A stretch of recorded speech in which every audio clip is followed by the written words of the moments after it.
ദാനധർമ്മം നൽകാത്ത ആരെങ്കിലും നമ്മുടെ കൂട്ടത്തിലുണ്ടാവും? എന്തെല്ലാം കാര്യങ്ങൾക്ക് നമ്മൾ സമ്പത്ത് കൊടുക്കുന്നുണ്ട്.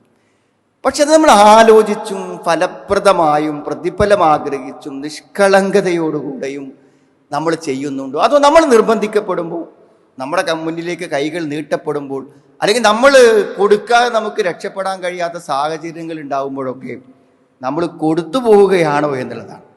ജീവിതത്തിൽ സദക്കകളെ കൊണ്ട് മാത്രം നമ്മുടെ ജീവിതത്തിൻ്റെ ഉപജീവനത്തെ നമുക്ക് നേരാക്കിയെടുക്കാൻ പറ്റും.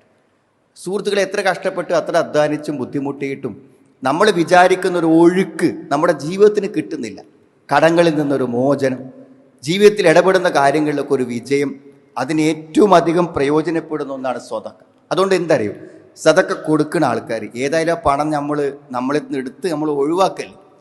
അപ്പം സ്വാഭാവികമായും അതല്പം ശ്രദ്ധയോടുകൂടെ നിർവഹിച്ചാൽ നമ്മുടെ ജീവിതത്തിൻ്റെ ഉപജീവനത്തെ അത് സ്വാധീനിക്കുമെങ്കിൽ അത് പ്രധാനം തന്നെ.